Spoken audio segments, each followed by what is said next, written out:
Bertanya Yesus menghasilkan kemenangan.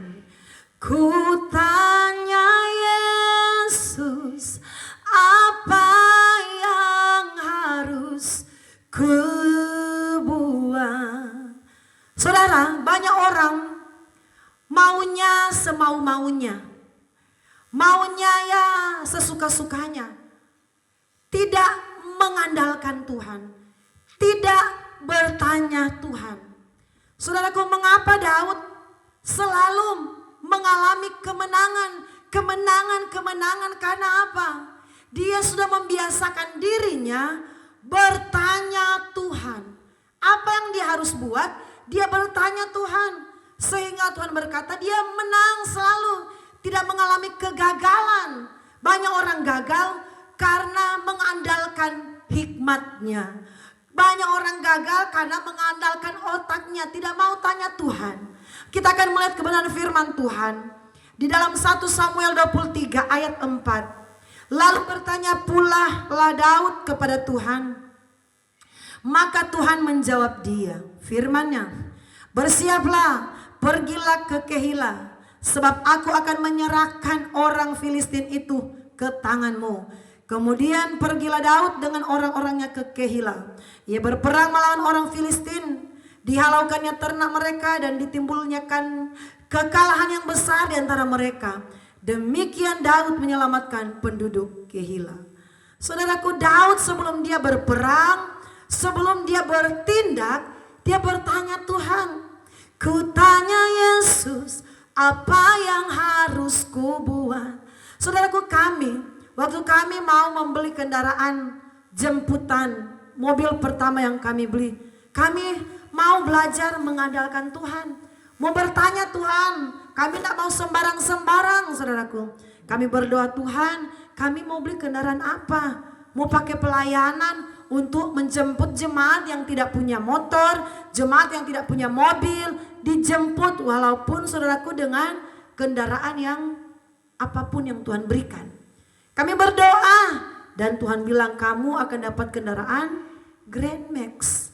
Jadi puji Tuhan, kami melangkah walaupun kami harus mengkredit, saudaraku, mencicil kendaraan itu dipakai untuk jemputan jemaat.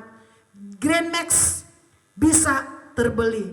10 tahun pelayanan jemputan ini berjalan, sampai di mana-mana jemaat yang tidak punya kendaraan, jemaat yang susah pakai kendaraan jemputan. Saudaraku, kami mau belajar membiasakan diri kami, mau beli mobil kah, mau kemana kah, mau kunjung ke jemaat yang mana, kami selalu bertanya Tuhan. Banyak orang maunya ya sesuka hatinya. Mau beli rumah, ada uang ya beli-beli saja, saudaraku. Ada mau beli mobil, ada uang ya beli-beli saja. Saudaraku, belajar libatkan Tuhan dalam perencanaan kita. Belajar libatkan Tuhan dalam rencana hidup kita. Supaya saudaraku kita tidak berjalan sendiri, saudaraku. Kita tidak berjalan atas hikmat manusia, tapi kita berjalan atas petunjuk Tuhan, atas hikmat Tuhan. Orang Kristen tidak berhasil, orang Kristen tidak mengalami kemenangan karena dia mengandalkan hikmatnya. Dia tidak bertanya Tuhan sehingga dia gagal di tengah jalan. Dia salah pilih jodoh karena yang dilihatnya yang di depan mata, saudaraku. Dia tidak libatkan Tuhan. Tuhan, benar tidak dia adalah jodoh yang Engkau kirim? Yang penting dia cantik, yang penting dia ganteng, itu sudah jodoh dari Tuhan. Anak-anak muda yang diberkati Tuhan, yang dikasih Tuhan, jangan melangkah atas pilihan hati kita, tetapi atas pilihan Tuhan. Kalau Tuhan yang pilih tidak akan salah pilih. Tetapi banyak kali orang Kristen malas deh mau tanya Tuhan. Saudaraku, sampai hari ini Tuhan berbicara atas hidup kita. Sampai hari ini Tuhan kuasanya tetap ada. Tapi kita yang tidak mau libatkan Tuhan. Amin. Kita yang tidak mau libatkan Dia. Jadi Tuhan juga malas untuk berbicara, menolong hidup kita, saudaraku. Lagu berkata, tanpa Tuhan yang di sampingku, ku tak mampu sendiri. Saudaraku, tanpa Tuhan kita tidak dapat berjalan dengan kekuatan kita. Selalu andalkan Tuhan, libatkan Tuhan. Kamu mau buka usaha, jangan sembarang-sembarang. Tuhan, saya mau buka usaha warung makan. Tuhan, berikan saya petunjuk warung makan apa yang akan saya buka. Tuhan, saya mau cari tempat usaha. Di bagian mana yang Tuhan, yang sesuai dengan kehendak Tuhan? Di daerah mana Tuhan yang harus saya buka usaha itu? Saudaraku, coba saudara belajar praktekkan. Praktekkan firman Tuhan itu dalam kehidupan saudara.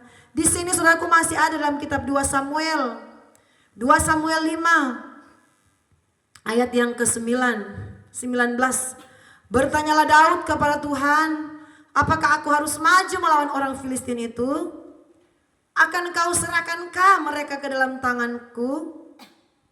Tuhan menjawab, majulah, sebab aku pasti akan menyerahkan orang Filistin itu ke dalam tanganmu. Amin. Saudaraku, ketika Daud berkata, dia bertanya, Tuhan, apakah aku harus maju?